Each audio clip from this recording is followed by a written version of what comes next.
28वीं आईनी तरमीम आ रही है। ये जो 28वीं आईनी तरमीम है, इन सबको डर है कि अगर इलेक्शन आ गए तो इसको अगर हमने तब्दील ना किया हुआ ना तो इलेक्शन में हम फारग हो जाएंगे। अब सारे अपना अपना अंदाजा लगा रहे हैं कि हम इसमें क्या हासिल कर सकते हैं। यानी मिलिट्री एस्टेब्लिशमेंट या आसिम मुनीर साहब बैठ के ये देख रहे हैं कि मैं 28वीं आईनी तरमीम में क्या कुछ हासिल कर सकता हूं, तो वो अलग अलग ऑप्शन पे गौर कर रहे हैं। यानी ऑप्शन ये भी है कि फील्ड मार्शल के ओहदे के ऊपर अगर कोई है तो वो सदारत के लिए अहल हो सकता है, ये भी एक ऑप्शन पे गौर किया जा रहा है। और एक ऑप्शन ये भी है कि अगर कोई फील्ड मार्शल के ओहदे पे है, क्योंकि इस ओहदे को अलग कर दिया ना उन्होंने फौज से, जो जंग जीतेगा कामयाब होगा उसको फील्ड मार्शल का ओहदा मिलेगा, तो उसके लिए फिर अलग है, वो उसको इस्तिस्ना भी है पूरी जिंदगी के लिए, जो और किसी फौजी के लिए नहीं है। लेकिन फील्ड मार्शल के लिए, आर्मी चीफ होगा तो उसके लिए नहीं होगा, फील्ड मार्शल के लिए जो वो इस्तिस्ना भी है, ये भी उन्होंने अपने लिए हासिल कर दिया आसिम मुनीर साहब ने। तो वो सदारत के ख्वाब देखना शुरू हो गए, उनके दिमाग में अपनी चीजें चल रही हैं। हमने 18वीं आईनी तरमीम कैसे खत्म करनी है, हमने सूबों के इख्तियारात कैसे लेने हैं, हमने पाकिस्तान को ज्यादा काबू कैसे करना है। तो उनके अपने गोल्स हैं, सियासतदानों के अपने। कभी लोग वोट ही नहीं डालते, अब क्या करें। नौजवान सारे के सारे इमरान खान के साथ खड़े हैं, वो बात ही नहीं सुनते। उनको बात यहां से समझाओ वहां से वो नहीं समझते, दूसरी तरफ समझाओ वो अगली बात कर देते हैं।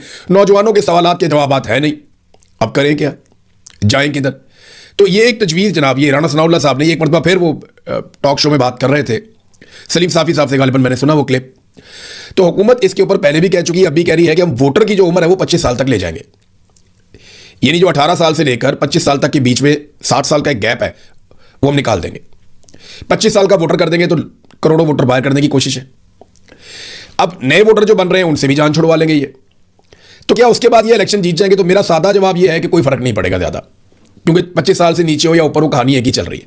लेकिन एक सवाल है मेरा, वो ये कहते हैं कि जब वोट लेने के लिए यानी इलेक्शन लड़ने के लिए जब आपकी उम्र 25 साल है तो फिर इलेक्शन में वोट डालने के लिए आपकी उम्र 18 साल क्यों है? ये सवाल राना सनाउल्लाह साहब ने पूछा। तो मैच्योर होना चाहिए बंदे को। तो मेरा सादा सादा इसके ऊपर सवाल यह है कि 17 साल का लड़का फौज में भर्ती हो जाता है सेकंड लेफ्टिनेंट, और वो मुल्क की हिफाजत की अहम तरीन जिम्मेदारी उसको दे दी जाती है, वो भी आप 25 साल कर दें। फिर जो लेक्चरर भर्ती होता है, जो अगली कौम की तरबियत करता है, 17वें ग्रेड के अंदर चला जाता है, वो 21 साल की उम्र में हो जाता है, वो भी आप 25 साल कर दें। फिर जो आपका CSS का एग्जाम है, वहां पे जो CSS करके ऑफिसर आके भर्ती हो जाते हैं, जो अहम तरीन सरकारी ड्यूटीज करते हैं और बहुत बड़ी रिस्पॉन्सिबिलिटी उन्हें मिलती है, वो उम्र 21 साल है। फिर अगर आपने सिविल जज बनना है, आप इम्तिहान में जाते हैं, आप जज बनते हैं, 22 साल की उम्र में आप जज बन जाते हैं और आप लोगों के फैसले करते हैं बैठ के, अहम तरीन फैसले, 22 साल। तो वोटर 25 साल का क्यों? ये सवाल जो है ना, पूरी दुनिया में लोग वोटर की उम्र कम कर रहे हैं, 17 साल, इससे नीचे लेकर जाना चाह रहे हैं। कई ममालिक गौर कर रहे हैं कि हम 16 साल तक वोटर की उम्र कर दें, और इससे नीचे भी ले जाने की बात हो रही है कि नौजवानों का हिस्सा सरकार के अंदर बढ़ाया जाए ताकि नौजवानों का एतमाद बढ़े, वो सिस्टम का हिस्सा बनने के लिए ज्यादा आमादा हो और पॉलिटिकली वो ज्यादा इन्वॉल्व हो चीजों के अंदर, वो अपने मुल्क के बारे में, अपनी कौम के बारे में ज्यादा सोचना शुरू करें। पॉलिटिकल अवेयरनेस है, दुनिया ये सोच रही है, हम कह रहे हैं हम 25 साल तक लेकर जाएंगे, क्योंकि इस वक्त सियासतदानों का मफाद है।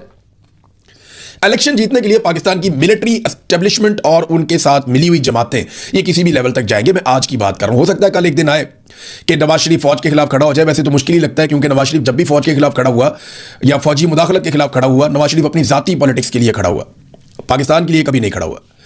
जैसे ही मौका मिला नवाज शरीफ वापस जाके गोद में बैठ गया। हमेशा नवाज शरीफ ने यही किया।